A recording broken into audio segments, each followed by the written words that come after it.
मैं सर गोविंद कुमार राहुल और आज हम discrete structures and theory of logic में देखने वाले हैं इन्फेरेंस रूल्स क्या होते हैं उनके बारे में थोड़ा सा हम देखेंगे और देखेंगे। वैसे तो कई सारे रूल्स होते हैं रूल्स ऑफ इन्फेरेंस जिसमें कि आज हम देखेंगे ट्रांजिटिव रूल क्या होते हैं और रूल ऑफ डिटैचमेंट क्या होते हैं। ठीक है क्लास।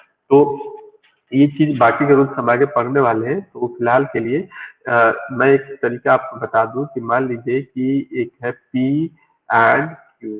ठीक है। और ये इम्प्लाइज करता है क्या चीज को, Q को। ठीक है। तो ये जो तरीका है लिखने का, ये जो आप तरीका देख रहे हैं लिखने का, इस तरीके में इस चीज को हम कैसे लिख सकते हैं, इसको हम लिख सकते हैं P Q और ये डिवाइड का साइन देकर के हम क्या लिखते हैं, Q लिखते हैं। इसका क्या मतलब है, इसका मतलब ये हुआ कि इस डिवाइड के जो साइन है, सिंबल है, डिवाइड की जो लाइन है, इसके ऊपर जितने भी प्रीपोजिशन है वो सब के सब एंड क्लॉज से जुड़ेंगे। ठीक है। ये क्या है, सब के सब एंड क्लॉज से जुड़ेंगे और ये जो डिवाइड का की लाइन है ये सिंगल इम्प्लीकेशन में तब्दील हो जाएगी और ये हो जाएगा क्यू। तो इस तरीके से अगर है तो आप इस तरीके से लिख सकते हैं और इस तरीके से है तो आप इस तरीके से लिख सकते हैं। जैसे अगर इसको लिखना चाहे तो ये कैसे लिखा जाएगा, ये लिखा जाएगा P इम्प्लाइज Q। अब चूंकि ये एंड ऑपरेशन से जुड़ेंगे तो हमने इसे ब्रैकेट में डाल दिया Q इम्प्लीकेशन R और ये डिवाइड का साइन है तो ये सिंगल इम्प्लीकेशन में तब्दील हो जाएगा, that is P implication R। ठीक है क्लास।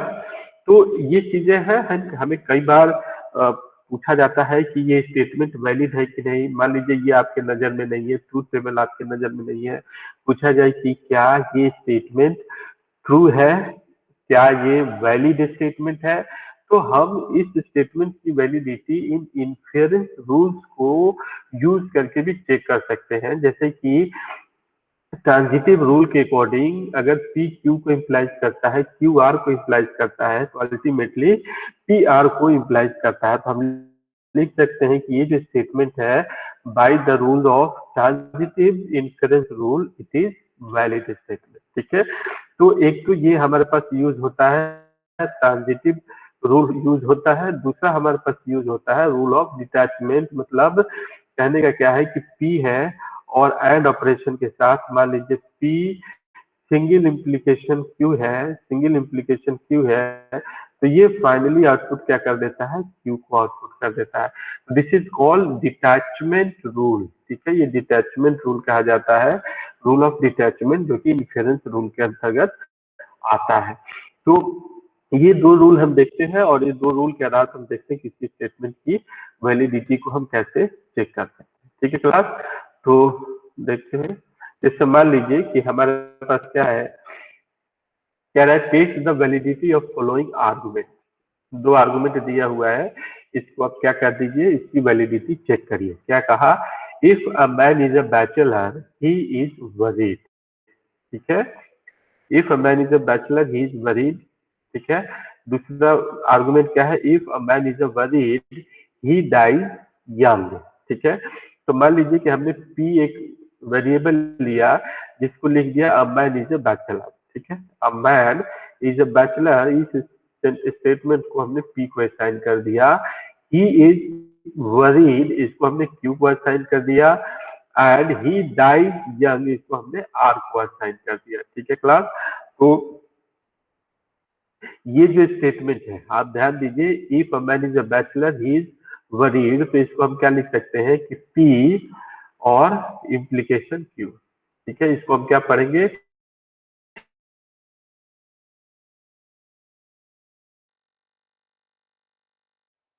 मतलब अगर मैं कहूं कि if a man is worried then he dies young.